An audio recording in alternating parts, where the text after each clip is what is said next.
महाराष्ट्र विधानसभेच्या निवडणुकींचं बिगुल वाजण्यास सुरुवात झालेली आहे. महाराष्ट्रामध्ये लवकरच आचारसंहिता लागू करण्याचे संकेतही सद्यस्थितीला राजकारण्यांकडून देण्यात येत आहेत. वेगवेगळ्या यात्रा, वेगवेगळे दौरे महाराष्ट्रभर अनेक युत्यांच्या आणि आघाड्यांच्या सुरू झालेले आहेत. असे असताना महाराष्ट्रामध्ये अटीतटीची लढत महायुती विरुद्ध महाविकास आघाडीमध्ये होणार असल्याचं दिसतंय. त्याच्यामध्ये महाराष्ट्र नवनिर्माण सेनेनं सुद्धा स्वबळावरती उतरण्याची तयारी दर्शवलेली आहे. त्यामुळे ही लढत दुरंगी नसून तिरंगी होण्याची सुद्धा दाट शक्यता आहे. याच्यामध्ये कोणत्याच आमदार किंवा सत्ताधारी मंत्र्याला स्वतःच्या निवडून येण्याची शक्यता त्या ठिकाणी वाटत नाही असं चिन्ह आहे. अत्यंत अटीतटीची अनेक राजकीय जातीय समीकरणं आणि तालुक्यामध्ये केलेली कामं या सर्व गोष्टी आणि त्याचबरोबर सहानुभूती या वेगवेगळ्या मुद्द्यावरती ही निवडणूक लढली जाणार आहे. त्यामुळं आपणाला कोणत्या मुद्द्यावरती मतं मिळतील याची कोणतीही शाश्वती कोणत्याही आमदाराकडं किंवा विरोधी पक्षातील नेत्यांकडं नाही आहे.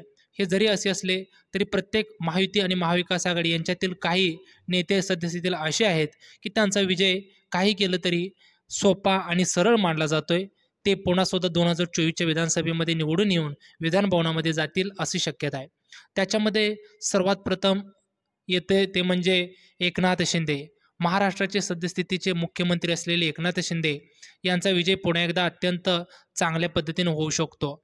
2019च्या निवडणुकीमध्ये एकनाथ शिंदे तब्बल 89,000 लीडच्या मताधिक्यानं त्या ठिकाणी निवडून विधानभवनामध्ये गेले होते. त्याचीच पुन्हा एकदा पुनरावृत्ती होणार असल्याचं दिसतंय. त्याचबरोबर शिंदे गटाचे दुसरे आमदार आणि मंत्री असलेले शंभूराज देसाई हे सुद्धा चांगल्या रीतीने निवडून येऊन विधानभवनामध्ये पुन्हा एकदा पाटण विधानसभा मतदारसंघाचं प्रतिनिधित्व करतील असंच त्या ठिकाणी स्थानिक पातळीवरती सांगण्यात येत आहे. त्यानंतर तिसरे सांगोला विधानसभा मतदारसंघाचे शिंदे गटाचे आमदार शहाजीबापू पाटील हे सुद्धा त्या ठिकाणाहून निवडून येतील अशी शक्यता आहे.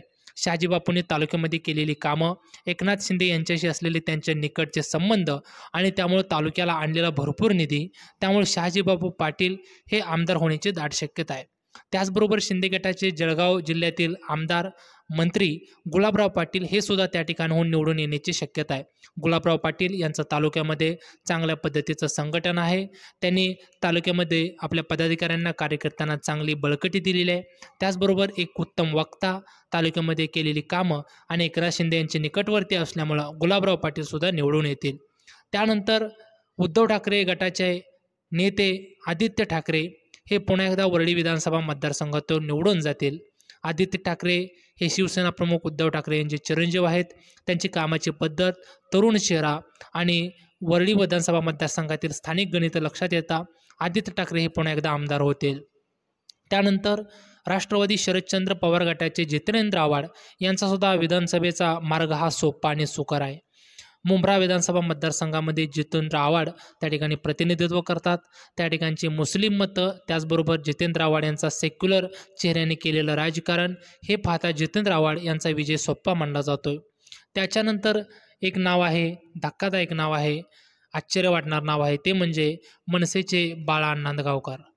शिवडी मतदारसंघातून बाळा नांदगावकर विधानसभेसाठी आमदार म्हणून निवडून येतील अशी शक्यता आहे. मनसेनं पहिला महाराष्ट्रातील उमेदवार म्हणून बाळा नांदगावकर यांची उमेदवारी जाहीर केलेली आहे. सलग 3 वेगवेगळ्या मतदारसंघातून निवडून येण्याचा पराक्रम बाळा नांदगावकर यांनी केला होता. सन्माननीय मनसे प्रमुख राज ठाकरे यांचे अत्यंत निकटवर्तीय, आर्थिक आणि राजकीय रसद असलेले मनसेचे मात्यपर नेते असल्यामुळं बाळा नांदगावकर यांचाही विजय निश्चित मानला जातोय. त्यानंतर धाराशिवचे आमदार शिवसेना उद्धव ठाकरे गटाचे कैलास पाटील हे सुद्धा निवडून येण्याची शक्यता आहे. कैलास पाटील ज्यावेळेस 40 आमदारांनी बंडखोरी केली त्यावेळेस 40 आमदारांसोबत जाऊन निम्म्यातून माघारी परतलेले कैलास पाटील हे उद्धव बाळासाहेब ठाकरे गटाचे निष्ठावंत आमदार मानले जातात. उद्धव ठाकरे यांचे अत्यंत निकटवर्तीय, त्याचबरोबर ओमराजे निंबाळकर जे की धाराशिवचे खासदार आहेत, यांचे अत्यंत मैत्रीपूर्ण संबंध असलेले कैलास पाटील पुन्हा एकदा आमदार होतील. त्याचबरोबर रत्नागिरीमधून शिंदे गटाचे उदय सामंत यांचा सुद्धा कोकणातून त्या ठिकाणी विजय सोपा मानला जातोय. त्याचबरोबर राष्ट्रवादी शरदचंद्र पवार गटाचे मातब्बर नेते प्रदेशाध्यक्ष जयंत पाटील हे सुद्धा इस्लामपूर वाळवा मतदारसंघातून निवडून येतील.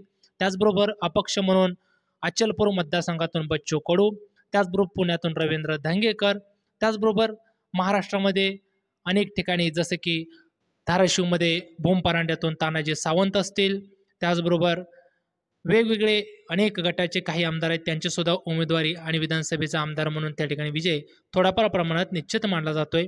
परंतु हे काही प्रमुख चेहरे आहेत, जे चेहरे पुन्हा एकदा महाराष्ट्राच्या विधानसभे